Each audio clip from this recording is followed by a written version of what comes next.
back to my YouTube channel.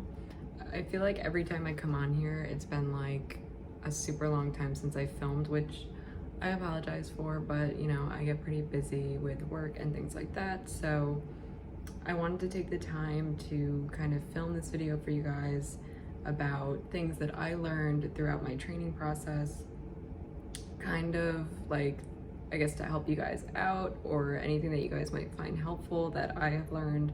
So yeah, let's get into it.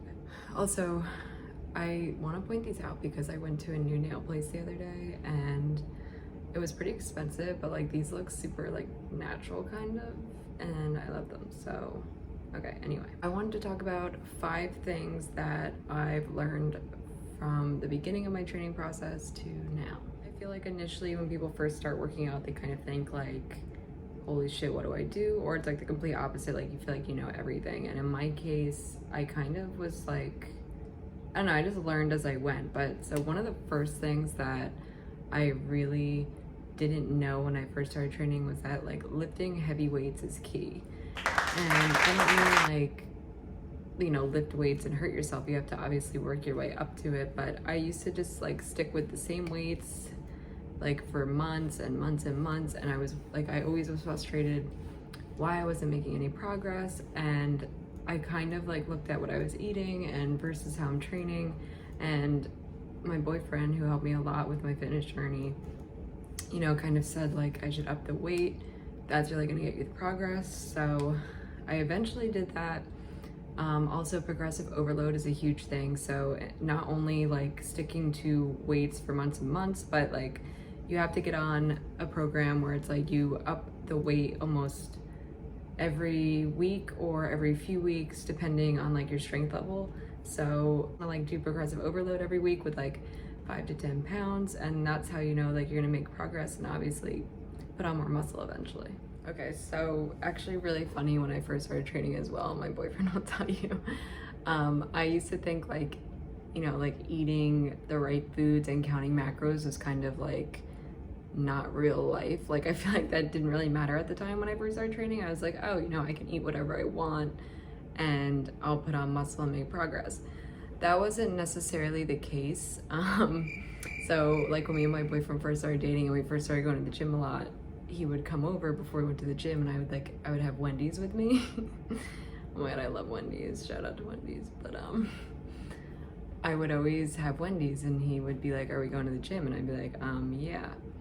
And another thing with eating like a certain way is like, if you have Wendy's before the gym, like you're obviously not gonna have the most energy and feel your best to work out. You're also gonna be kind of sluggish.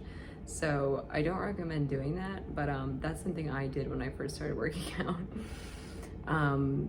But also like macros really matter in terms of like how much fat you're eating, how many carbs you're eating, how much protein you're eating, and then like versus how much intensity you're doing in the gym and how like what you should be doing. I never realized like how important like eating protein was for muscle mass when I first started working out. So I have been through a process with my protein.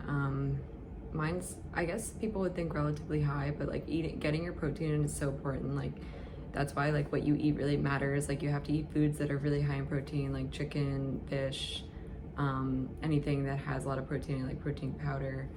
But that's really important, and where you're gonna make your most muscle mass is by eating a lot of protein and making sure you're hitting that protein every day. Another thing that I learned in my fitness journey is instead of like just going in the gym and doing any exercises that I felt like, I realized really following a program is how you're really gonna make that progress. So following a program in terms of like, you have, you know, like Mondays legs, Tuesdays chest and back, Wednesdays legs, Thursdays shoulders, chest and triceps, or something like that. You want to stick to that every week because your body kind of, I don't want to say adapts, but your body, like in my personal experience, like I've had the most progress following a program just because like you're hitting those muscles consistently every week, and that's when you really notice the progress. Another thing that I never really realized is how like there's a calorie deficit and a calorie surplus. So I always just like ate food. Like when I first started working out, I didn't think like, oh, I'm not eating enough, I'm eating too little. So a calorie deficit and a calorie surplus is definitely a real thing. Like if you're trying to get abs and get shredded, you definitely want to be eating like less calories. And if you're in a surplus, that's where you're going to put on your most muscle mass. And then obviously if your goal is to cut down after that, then you'll have all the muscle underneath. But that is something that like I didn't know when I first started working out. So these are just like 5 things that I've learned through my experience, and it'd be cool if you guys commented below, like if this has helped or if you guys had the same experience. So thanks guys.